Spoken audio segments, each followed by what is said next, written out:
tuổi tuổi là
kegaya iPhone dong nga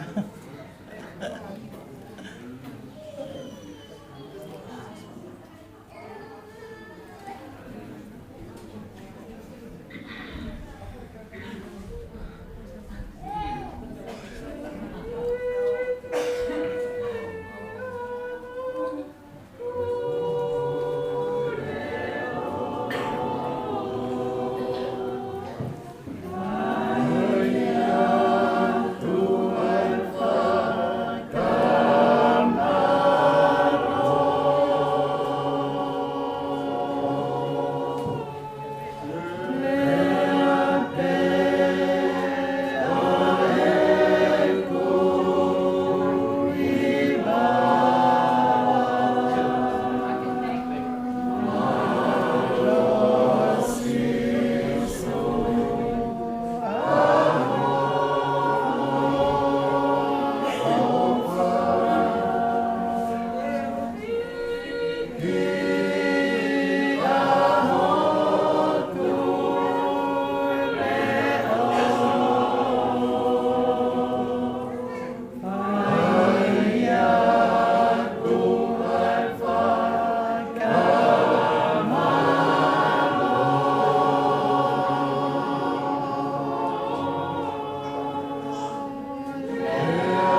Ka tak mua ka mo mea ki o lunga i tautari e whiwhi le mai.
Ka take o mea hifo.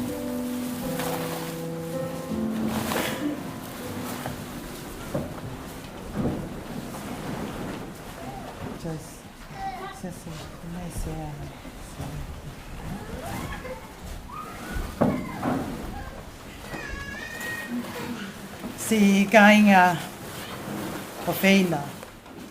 Koe tau whakatahaini i he ao e o tua pe mo i kakaini ke whakahoko a Penisimani i aku Losaki pe mo Mele Moa Manatu Ofa ki Pouono Mahe Taka.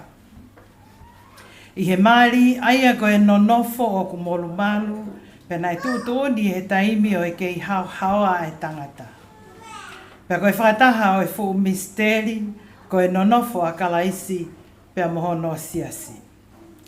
O kuhaa koe mea maoni oni ai mali.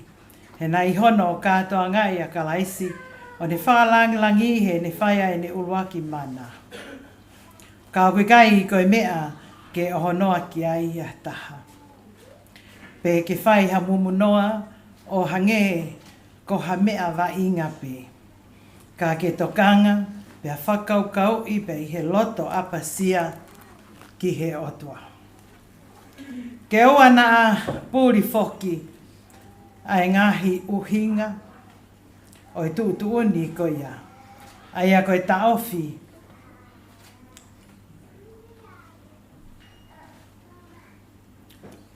o i auha ho tau whahinga pea ke tupu ako ne kina he kakai he anga whakalotu. Kai umaa ai mea te pū ke iai ha whetoko ni aki i he tau whanonga i mamani. I he lelei pia moe kovi whakatawasi. Koe mea koe ia kua hoko ai ki heni ai ongo ka ingani. Koe ia ka ai ha taha o kune ilo ki ha mea o ku totonu ke ta ofi ai e na malini ke ne reani ki ai. Pea kai ke ne longo be o taingata. Friends, we are here to witness and celebrate the marriage of Mele Moa Manatu Ofa ki Pouono Mahe Taka and Penisimani aku Losaki in the presence of God and surround them with prayer and we share in their joy. Today, as Penisimani and Pouono commit their lives and love to each other, let us commit ourselves to love and support them and so celebrate God's love for us all.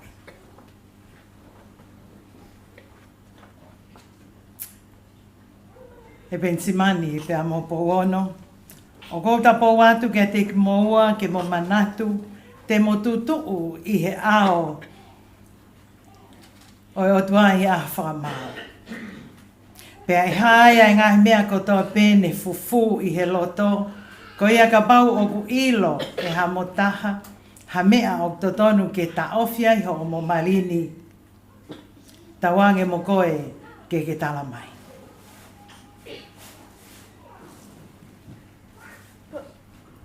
Kuia i ha mea?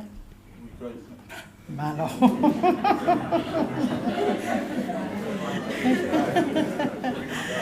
He ke mo ilo pau ka whihala ki pia mo e wholofola ha mari o wikai kawai ai o tua pia wikai to tonu e na nonofo.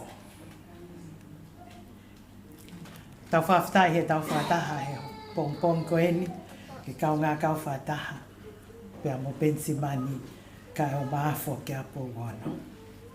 Ko e ni ai aho ko fuotu e Sihova, tau haka ai mo whakawhiewhia. This is the day which the Lord has made. Let us rejoice and be glad in it. Ke tau hiva moa pa mo kātā ki o mea hake o runga ke tau hiva, i hono whāngi au ua fulu e himi, whāua noa ke kātā ki moa mea hake tau hiva.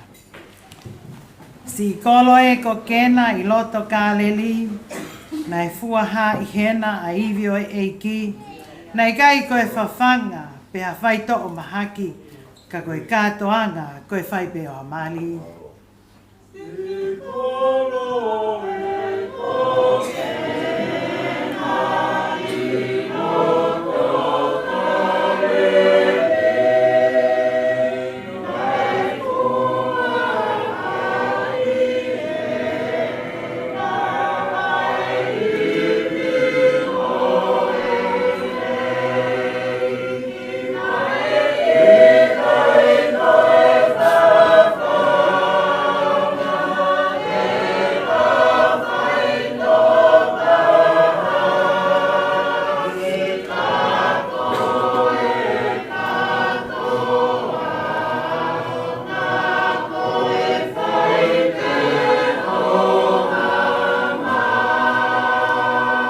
kai malia e ngā ue nā ne whai, liliu ai vai koe waine, ke whakatātā aki, he koe tuu ni ka whai lelei ai mali, ko kehe ai mo ui, ko waine pe ai vai.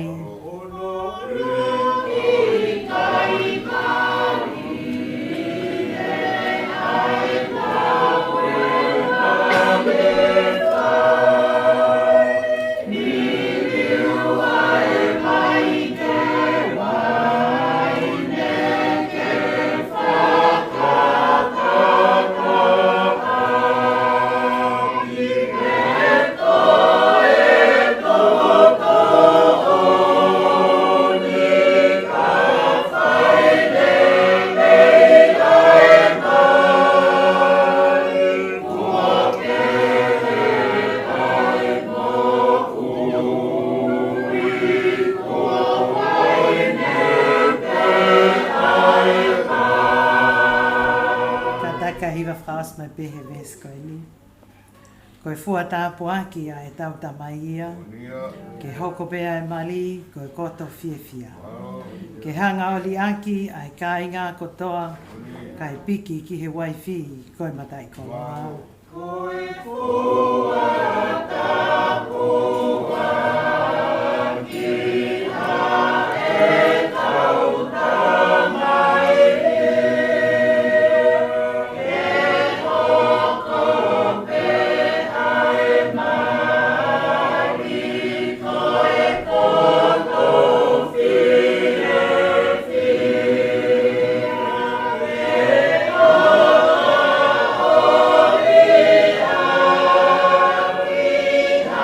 Taka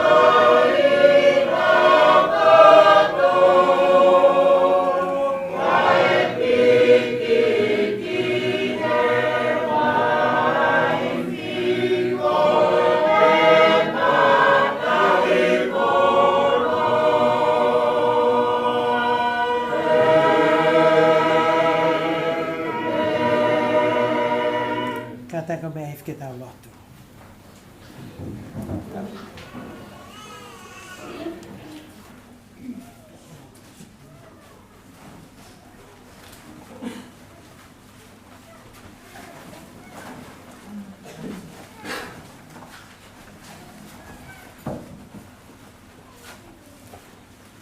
Ke tua mafi, koe mau tamai whakahewani ai awhiona. O mau whakawhetai, o tai tūkua he alo ofa ai awhiona, o mau inasi ai he aho whakakolo ako eni. O mau katoa i heni ai ongo whamili, o mea i heni a hou eiki, kai o maha matapule. Ka koe tumuaki o e mau fia, koe mau ilo pau, koe o tua o ku mau lotu ki ai, koe o tua e ofa. Ka mau kanofo ke sio,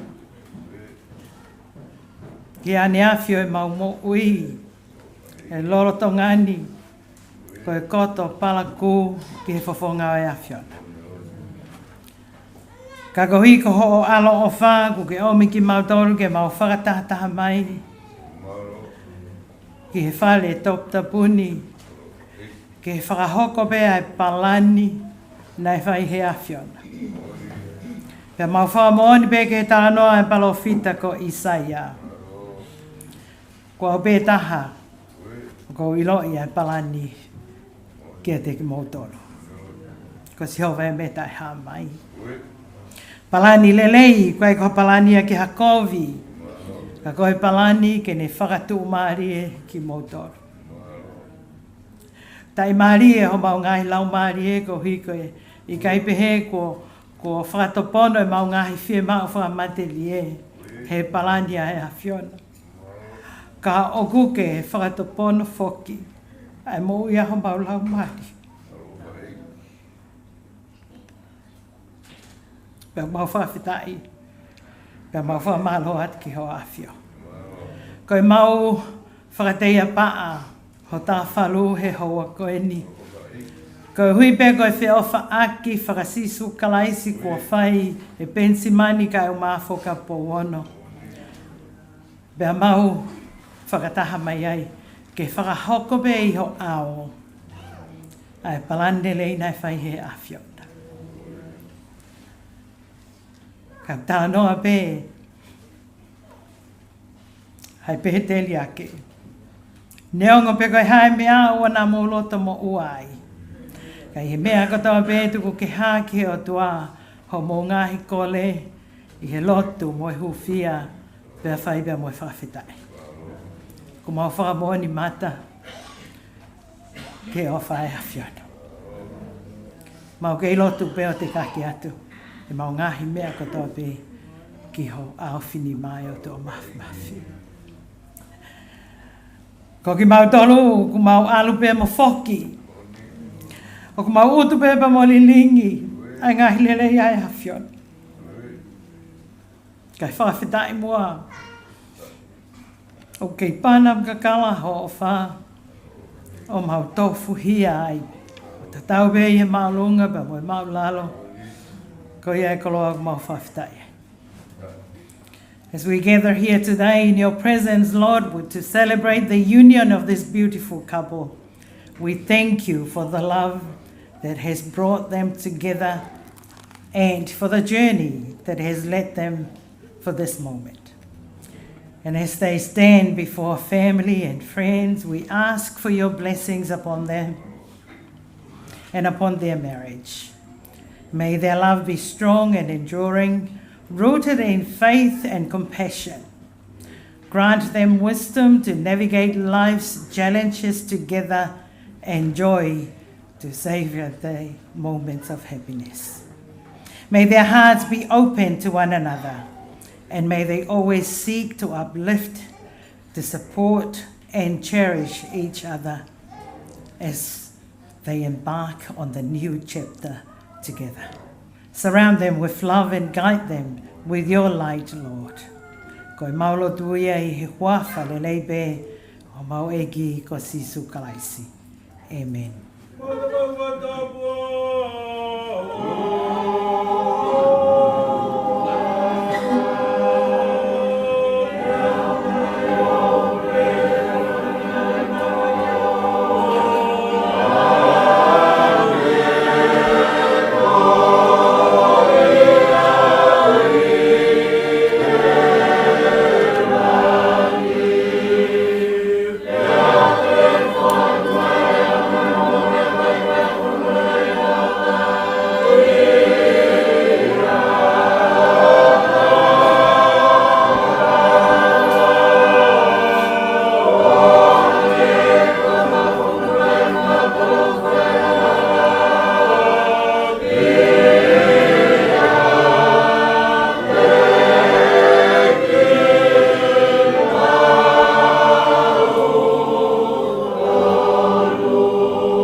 Tôi lời tôi phải nghe thảo Mahe Kuhani ya ulat palinto matalawi ame heve sita yo no fito vesi ayo pena no o kada ko ayo fa ya buana leya o kai me ka ayo fa o kai felahi ayo fa faka po falahi ya o kai fai ngari hame o kai ke komi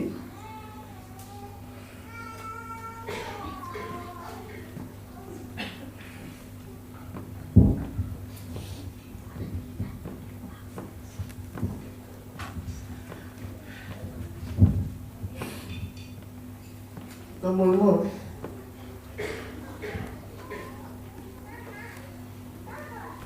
Koe me a ana kai ito no fu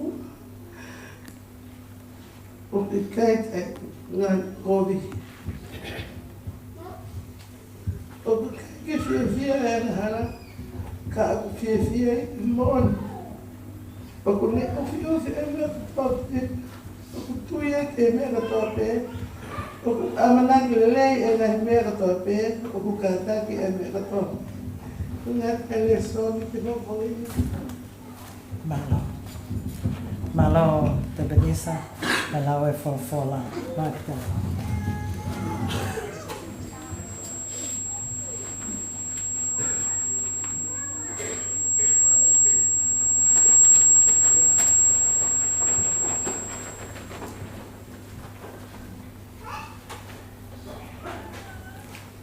Pagi tau loa ko whakalea pehe le sona tau tok whanongo ki ai. Ko ofa, o gai e whakata ki pe moi whakaatu i. O kui gai ke hā mai ai ha whaka matatua pe siokita pe ita. Koe ofa o kui gai ke kawai ai sauni. O ku kau he ofa ai sai ia he mooni. O i kai koe sai ia he whai kovi. Koe ofa, O ku tae ma motu ia o ukuma moi tui, moi amanaki, pe moi whakamaumau. Whatap ki he a whia e toko tau tahai otua. Otua koe tamai, otua koe alo, pe moi otua koe lau mahi. Tumua ke u whatapu atu. Ki he tahine ko tunaula tu ia fitu ka moho eki. Whatapu atu ki hamata pule. Whatapu atu ki he famili o Penisimani. Ka mafo ki he famili. O Mele Moa Manatu Ofa ki Pouono. At whoke ek whatapu ki he kau takilotu o tau whataha i he marmaro e hoa tako e pong ko e ni. Ka whatapu ma ke he moa. Ki ha Penisimani ka maha Pouono o tu ngai e tau whataha he hoa ko e ni. Pakapau ko iai hatu unga ko ngalo he fine motuani ke whakatapua. Pakotui e kai ngalo hataha ia he otua. Ka pau ko ne a whioi. Ai he oi vau. Ka moe musia oi whonua. Ka umaa ai lo ulu ho tau ulu. Pea huano ai a ki tau hako e ne pele. Whamalo at whoki. Ki he Tong family, he whakainasi ai whine motua tae i loa koe ni. Ke u whahoko. Ai whatongia, hono whahoko e mari, ma on koe ni.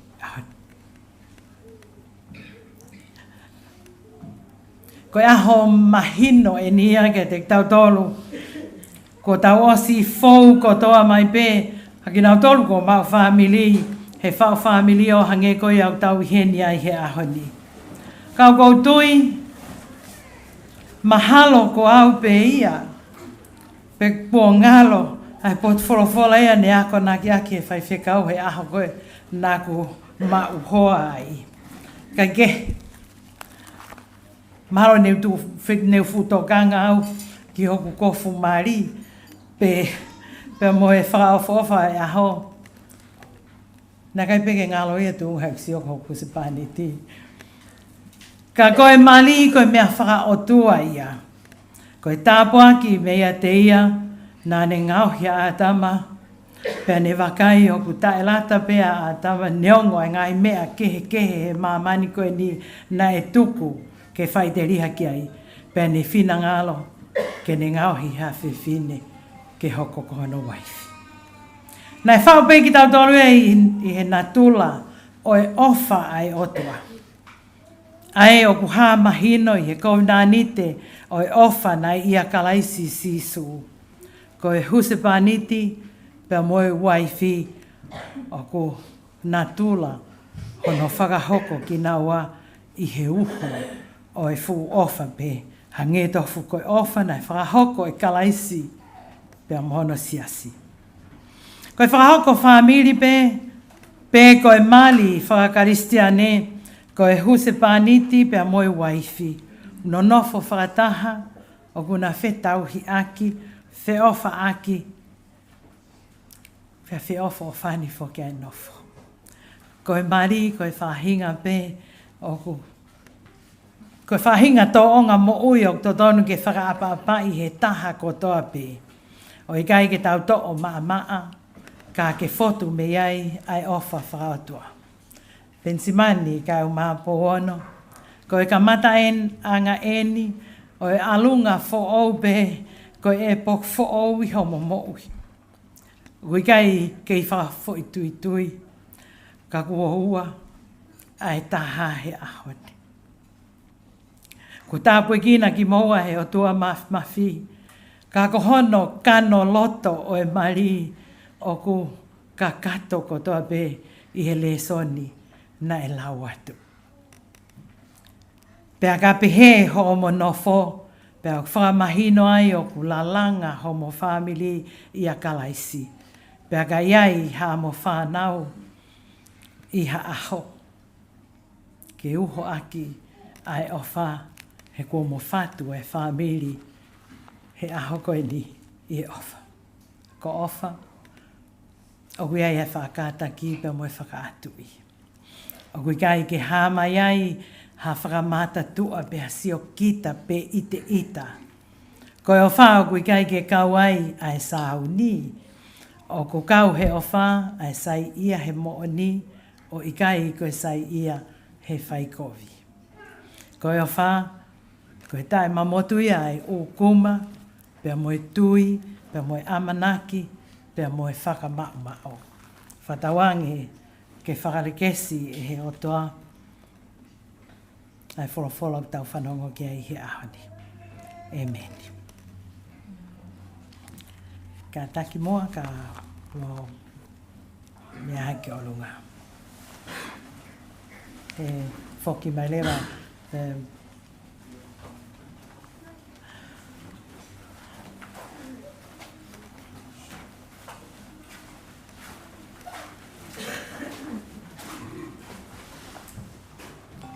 Unknown caller.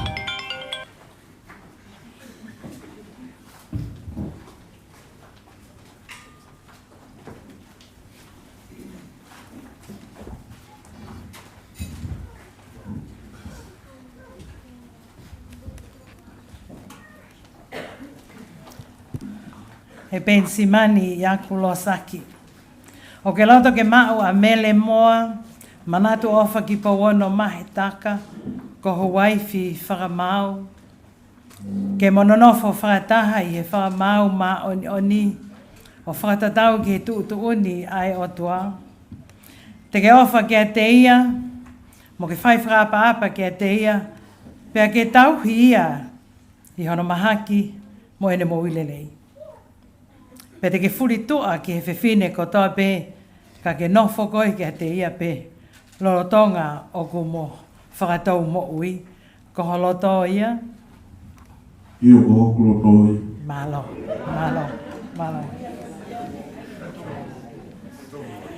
E Mele Moa Manatu Ofa ki Pouono Mahe Taka. O ke loto ke mau a Penisimani aku Losaki ko ho huse paniti whakamau, ke mononofo whakataha i he whakamau ma oni o whakatatau ki he tuuni ai otua.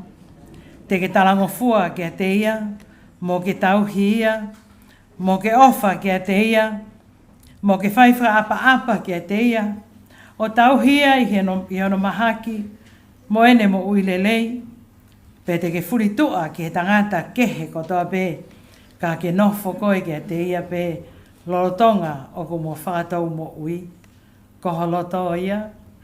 Ia ko hoku loto ia. Malo.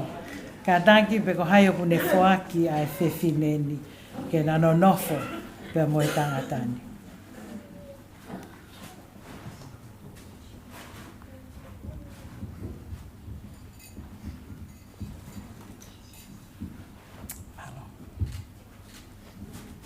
Malo.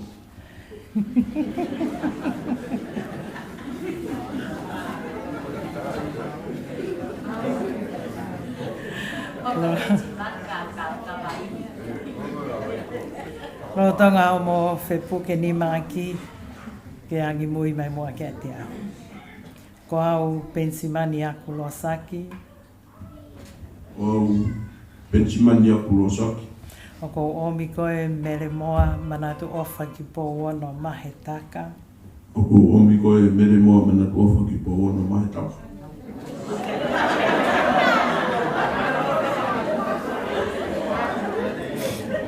Ko hoku waifi whakamau. Ko hoku waifi whamau. He ahoni pe a whai mau ai pe. He ahoni pe a whai mau ai pe. I he lelei mo e kovi. I he lelei mo e kovi. I he maumea mo e masiva. I he maumea mo e masiva. I he mahaki mo e mo ui. I he mahaki mo e mo ui. Te ofa mo tauhi koe. Te ofa mo tau i koe. Kai oa ke whamāwaia taua e he mati. Kai oa ke whamāwai taua e mati. O whakatatau ki he tuutuuni ai otua. O whatatau ki e tūtūni ai o tua. Ko e kufua kawa eni kia te koe. Ko e kufua kawa eni kia te koe. Aloha, alo.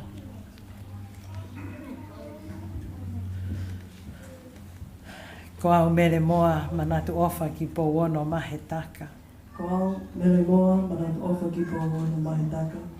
Ko omi koe Penisimani aku Losaki. Ko omi koe Penisimani aku Losaki. Ko hoku huse pāniti whakamau. Ko hoku huse pāniti whakamau. He ahoni pia whaima o ai pē. He ahoni pia whaima o ai pē. I he lelei moe kovi. I he lelei moe kovi. I he maumea moe masiva. I he maumea moe masiva. I he mahaki moe mo ui. I he mahaki moe mo ui. Te ofa mo tauhi mo talango fua kia te koe. Te ofa mo tauhi mo talango fua kia te koe. Kai oa ke whakamāwai a ki taua he mati. Kai oa ke whakamāwai a ki taua he mati. O whakatatau ki he tūtuuni ai o tuau. O whakatatau ki he tūtuuni ai o tuau. Ko e kufua kawa eni kia te koe. Ko e kufua kawa eni kia te koe. Ala, ko e... Kuia e mama?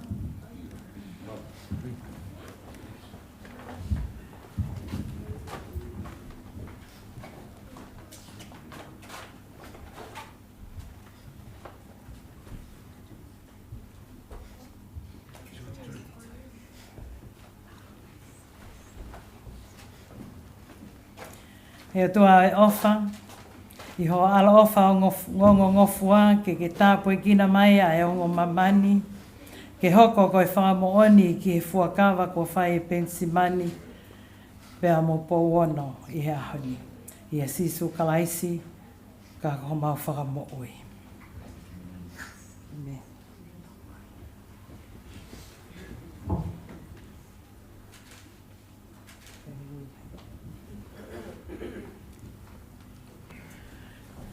Tau e mama.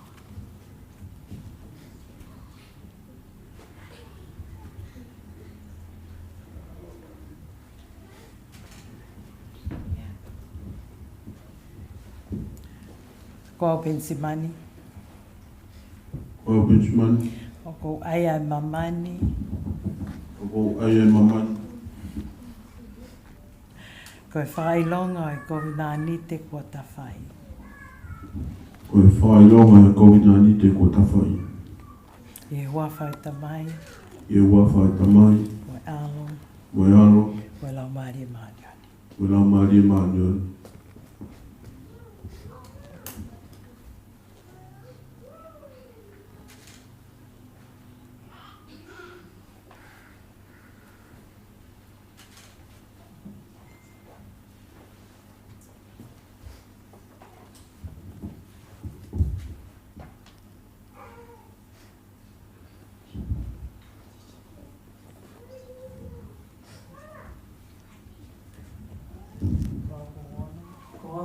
Pouono, o ko ai ai mamani. Ko e whakailonga e COVID-19 ko tawhai. I hua whai tamai. Ko e alo. E lau mani mani.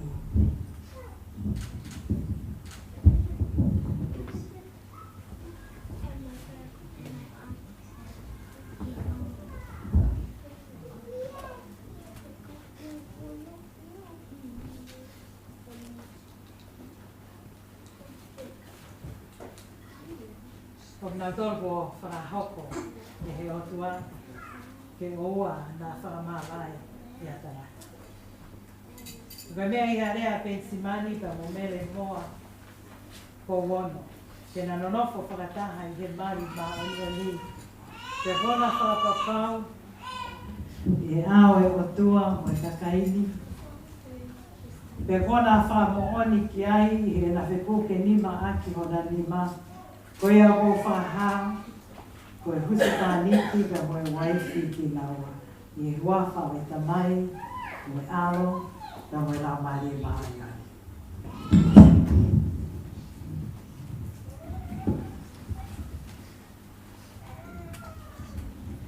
I now pronounce you husband and wife in the name the God the Father, the Son, Jesus Christ, and the communion of the Holy Spirit. You may now kiss your bride.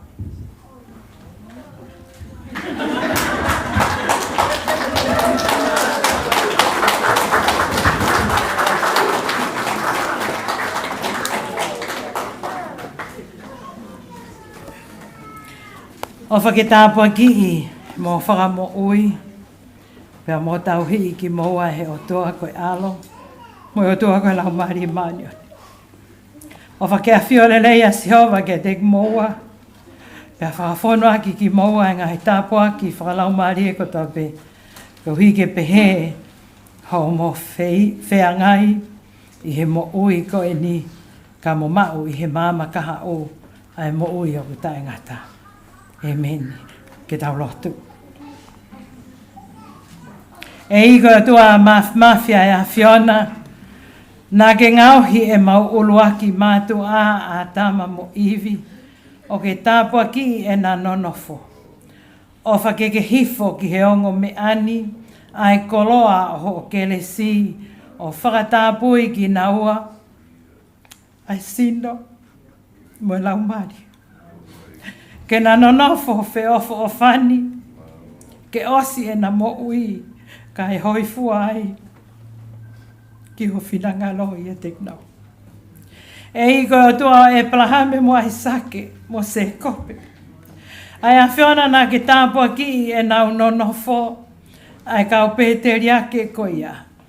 Ke hifo pehe mai ho tāpua ki he ongo me ani, ko hui ke na whai ho whinanga lo o nofo malu ai, I he lalo kapa kau o mo ua he ofa o au ki ngata angau e na moki. E iko ta mai a mau e iko sisu Christ. Ai a whiona ko ke whaaki, ai aloho ko husapani tio siasi. O ne whaaki eia e ne mo ui ko uhi ko ia. Ke tuku mai ai anga ko ia, ki he ongo me ani ko uhi, ke o whai, hono waifi he tangatani. Pea ke anga lelei mo talango fua he whewhineni ki ono usipaniti. Kana whakatau hoko koe ea o e pure anga tai ngata I a sisu kalaisi ko ho mau eiki. Amen.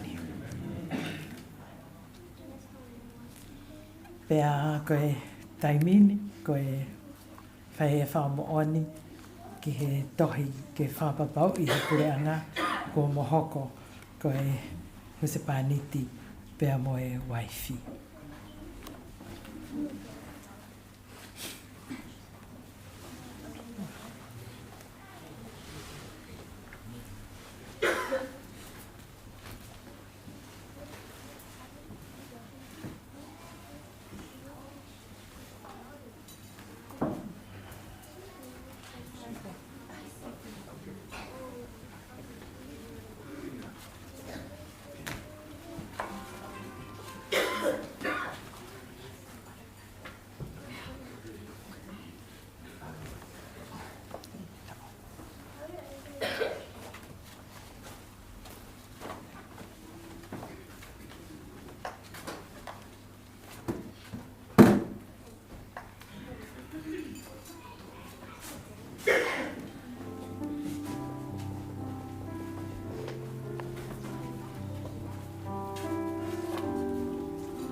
Ai o whamoani ki au.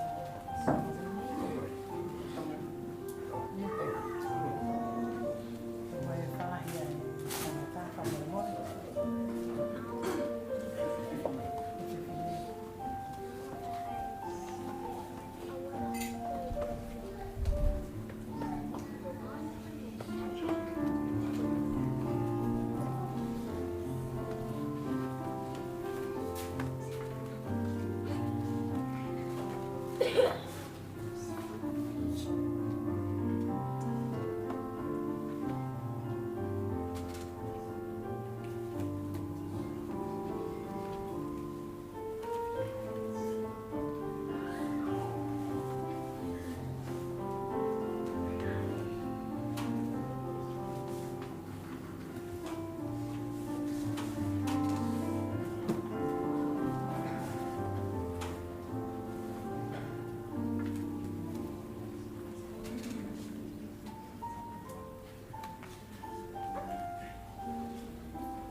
Penisimani ka mo.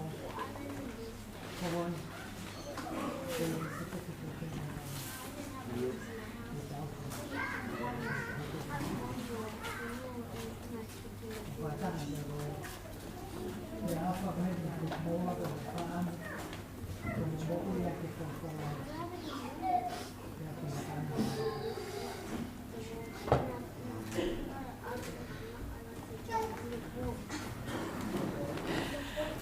Ka taimua ka mō mea hake ke tau himi tuku.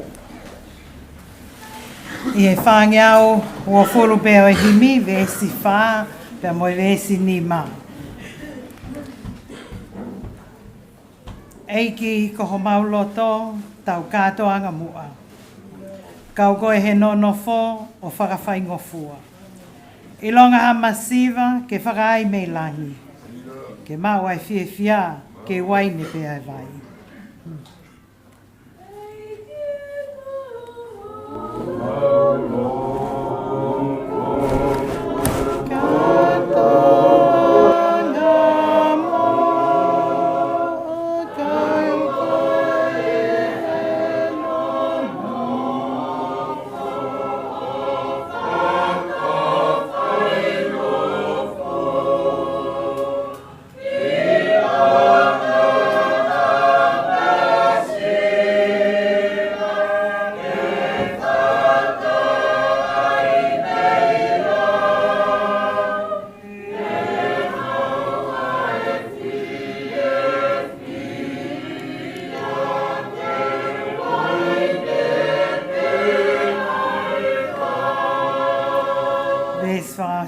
Eiki ke tāpua ki a ongo mea ko e ni, o hange ko e mali i kena i kāleli.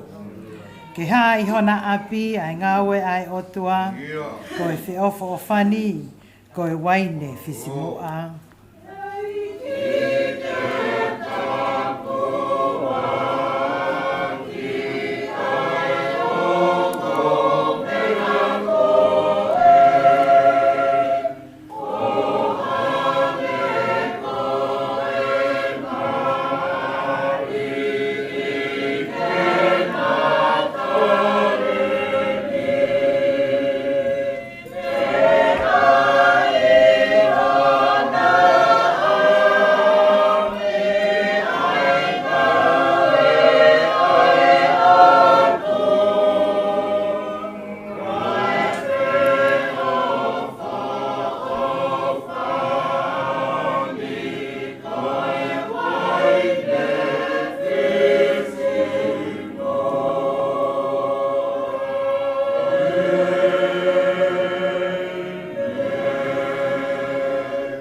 Ecclesia e kasi sukalaisi o whae o tua koe tamai.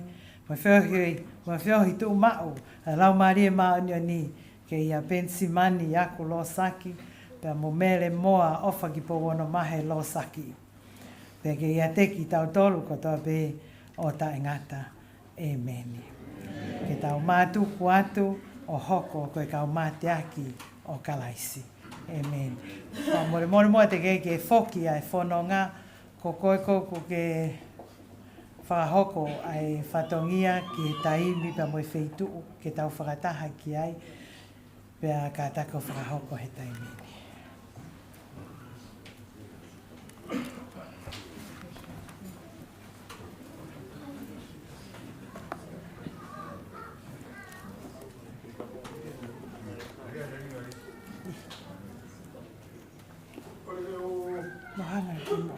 Matapo ki e tokotaha o ana e ahoni. Matapo ki e ongo tamai ki whamini ko o. O kouna au e whamiri ke u whakakatoa ki katongia ko ke mahi taumani. Ko e tolu ai fiaki, kamatai e mea ilo. Pea kotui ko e konga pe ia i kensi. Se mau katoa e kitau tolu koe ni, si ono katoa, pea mo au fo, e tau i ai. E kia whawhatu e moto, manawati.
was standing all alone against the world outside. You were searching for a place to hide, lost and lonely. Now you've given me the will to survive. When we're hungry, love will keep us alive. Don't you worry, sometimes you just gotta let it ride. The world is changing right before your eyes. Now I found you, there's no more emptiness inside. When we're hungry, love will keep us alive. I would die for you, climb the highest mountain, baby. There's nothing I wouldn't do.